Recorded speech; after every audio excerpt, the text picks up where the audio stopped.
You know, it's bad enough we have a Luca Magnotta situation to deal with. It's particularly horrible for the family of his victim. And we hope there is only one victim. One.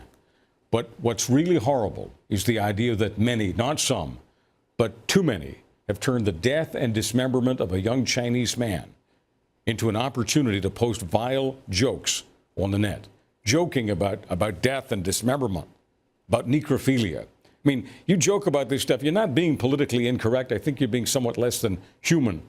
Folks, it's time for some Canadian common sense. John Lynn is, of course, the 33-year-old computer science student at Concordia University, Montreal, who was dismembered on video, allegedly, by Luca Magnotta, who's now in custody in Germany. It was several days before police released the name of the victim. Finally, we could give an identity to that man. A victim friends describe as ambitious, hardworking, good-humored, open-minded. A person who could not be less deserving of victimization.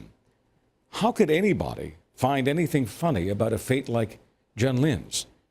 Believe it or not, many people did and do. One of many pictures of Luca Magnotta circulating in the press show him holding a bottle of Labatt beer. Labatt, the beer company, immediately demanded a retraction. They didn't want their brand associated with Magnotta. Look, I can't say I blame them for that, but perhaps that PR blunder wouldn't have led to the so-called jokes people made after that. Here's a sample. Got a killer thirst? Drink Labatt's Blue.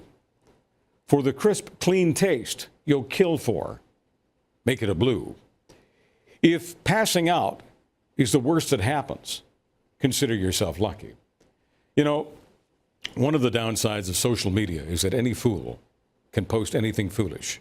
And messages like this are worse than that. They've got no regard to who's reading them and what they're about. But that's also perhaps one of the upsides.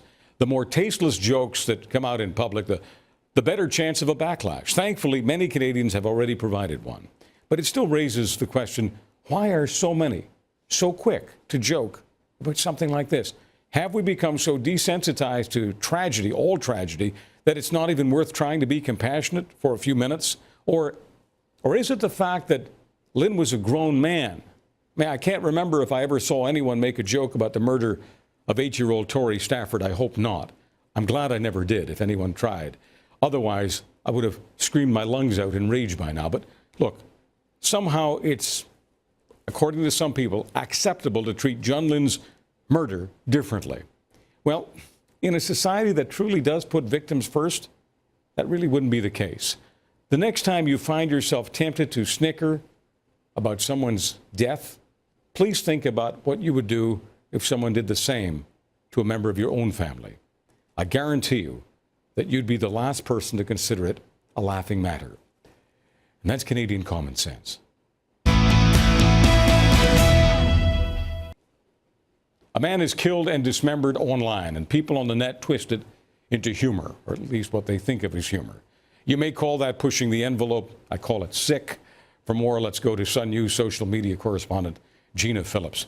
Well, Gina, you've been wearing the hip waders, as it were, this week, wading through all this stuff. Just before we talk about what's going on out there, how do you feel when you do have to wade through all of that trash? How do you feel about what you do?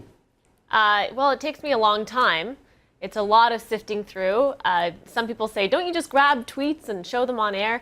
And I say, no, I need to find ones that are appropriate to show on air. Sometimes I have to edit them. Sometimes it's impossible to show an entire tweet because it's just, you know, there is a sick joke or there is, you know, a swear word or whatever. So, yeah, I had to get through a lot of content, and much of that content was so disgusting. I mean, put jokes aside, on Twitter, I mean, there was also the necrophilia blogs and the cannibalism blogs that I was having to sift through, and looking at Magnotta's old blog posts where he talked about all this stuff and loving dead bodies, and I was in pretty deep. I was. Here's my problem with this. Magnotta is a sick bleep, bleep, bleep. He enjoys doing it. He thinks it's fun. He thinks it's amusing. He thinks he's a role model. And he is supported, I think, every time people post on that. I mean, if people are posting that they're enjoying necrophilia, cannibalism, and all the rest of it, aren't they playing into his hands? Aren't they making Magnotta look good? Well, sometimes. I mean, I think that sometimes the jokes in that just come out of people feeling uncomfortable. But as far as, yeah, people reading all that stuff and reposting it, I would say, yeah, that's like promoting it. But therein lies the contradiction with social media. People bringing to light these blog posts, well, is that the same as promoting it?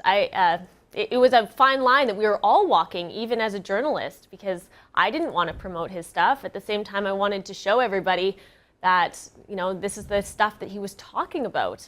This is the suspect, and it's all there on the internet that he is a bad guy. So it just bugs the hell out of me, Gina. It just seems to me a lot of these people think of Magnotta as an entertainer, as a cool guy. Well, yeah, I have seen some girls post on his YouTube page and things like that. I love Magnotta, you know, like sort of looking up to him, admiring him, but those are few and far between. I have to say, there's way more hate and way more cruel things said about Magnotta than good things at all. When I do come across those things, they stand out because I'm sickened by them. But I would say, you know, his name isn't even trending anymore. People hate this guy. I would say the majority of it is just cruelty towards him. All right, quick minute. Something else that was trending this week, a lot less serious. Plastic bags, Rob Ford, Toronto, Gina Phillips, go. Okay.